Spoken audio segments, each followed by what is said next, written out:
Hello YouTube, it is day 5 of Veda and day 4 of me actually vlogging every day in April, except for Tuesday, so I'm not typically vlogging every day in April. I'm vlogging every day in April starting from yesterday, which is the 4th. Today is the 5th, Tuesday the 5th, 2011 at 1:06 p.m. Of course, this probably won't be uploaded now, obviously, for obvious reasons, because, you know, I don't have one of those fancy schmancy camcorders. I can just do a direct upload, which actually, do they even make those? I don't think they do. I know that if you record on certain phones, you can just go, okay, I'm done, and record it, and it will upload it to the website of your choice, whether it's Flickr or YouTube or Facebook. I don't think they do MySpace television anymore. That was a stupid idea. MySpace TV, come on now. It got shut down by YouTube. Nobody could compete with YouTube's premise of how they upload videos. Facebook has good range. I think that when you upload videos to Facebook, you're more likely, if you're new to it, to get comments because all of your friends will see it and they'll be more likely to do something. Whereas YouTube, it's a little bit different because then they actually have to create an account and they have to verify their age and then they have to search you and they have to add you as a friend, you know, subscribe and all that good stuff.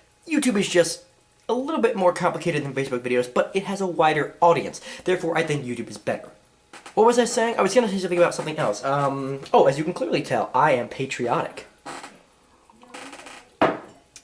I'm drinking coffee. Speaking of coffee, Starbucks. First up, before we talk about Starbucks, I was on the MSN homepage, and Pringles. Pringles just got sold for $1.5 billion. I don't know to who, because I didn't open up the link. I should open up the link. Let me open up the article and read it for you really super quick. I'm going to try to speed read it like I did in high school, because I was in debate. I was in debate for one semester. Pringles brand sold for $1.5 billion. And go. Diamond Foods Incorporated is buying Protector & Gamble's company's Pringles chips business is a $1.5 billion deal, the biggest in a string of acquisitions that have been given the market of popcorn and kettle popcorn growing share of the snack aisle. The deal also completes P&G's exit from all of its major food businesses. Pringles deal is structured to create a new company under the Diamond Food names. So Diamond Foods Incorporated has decided to buy Pringles for $1.5 billion. That is a lot of ones and a lot of one and a bunch of. That's a big number. That's a lot of dough. That's a lot of pennies. Oh man, I would be a jerk and say, "Can I pay you in pennies?" Did you know that if you introduce methane and oxygen, I saw it on Mythbusters, that you can, if you introduce methane and oxygen into a Pringles can and you put a hole in the top and the bottom, what you can do is, it's awesome, and you light it. I think you light it. It's in one of the Mythbusters episodes, I think, but it was really cool. You introduce it into a can of Pringles, and then it will launch the can, you know, like a rocket, but it will leave the chips on the inside intact. Has there ever been a more awesome way to open up a can of Pringles? Coffee. I was going to talk about coffee. Oh, that's so good. And because I'm drinking coffee, I wanted to discuss Starbucks. I live in Wichita, and if you drive up the main road in my city, Rock Road, at one point you come to an intersection, and at the intersection there is a Starbucks on your right-hand side if you're headed north, the left-hand side if you're headed south. And across the street from that Starbucks there is a supermarket.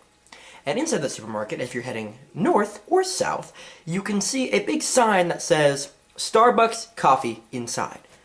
What? There was a Starbucks instead of a grocery store across the street from a Starbucks. And just a little under half a mile down the road, there was another Starbucks at the next intersection. And if you go a little bit further up the road, there is a Barnes & Noble. Inside that Barnes & Noble, there is also a Starbucks. If you go a little bit further down the road that way, literally less than half a mile, there is a Borders. And inside that Borders, there is also a Starbucks coffee shop. Are you really that loyal to the idea of drinking coffee every time you see one? What is their marketing campaign here? Are they targeting Alzheimer's patients who go in, come out, and say, man, I could go for a coffee, see a Starbucks, walk in, and they come out and they see the other one, and they go back and forth and back and forth? Is that their key demographic? No, I don't know why. Everyone jokes about that in New York. I've heard it's a rumor, but I don't know if it's true because I've never been to New York. If you're from New York, let me comment and let me know. They said that in New York, there is a corner that you can stand on, and you can see from that corner 4 Starbucks from that corner, within less than a fourth of a mile radius of each other. Like one on each corner. What? Man, Starbucks, you guys have got it made in the shade, drinking champagne lemonade. I don't think they make that, but they might as well because they're Starbucks and they make a lot of money. So yes, there are Starbucks everywhere, and it's driving me nuts to see them on every single street corner. They're popping up like pimples on an acne-plagued 16-year-old. It's insane. As much as I love Starbucks, unfortunately, I can't afford it right now, so I will stick to my instant coffee that I got at the grocery store. Also, did you know Walmart's going to start delivering groceries? How awesome is that? They're actually going to bring them to my house. Bet it costs an arm and a leg, though. So that's all I've got for day 4, officially day 4 of Veda. I will see you fuzzy bastards on the flippy flap. Come on. And I got a profile, so I stay on smash. Hit me up when you find another party to crash. But until then, I'm married to my pen. This is how it's going down, this is how I get it in. Now the transformation of comprehension has gone from a tangent.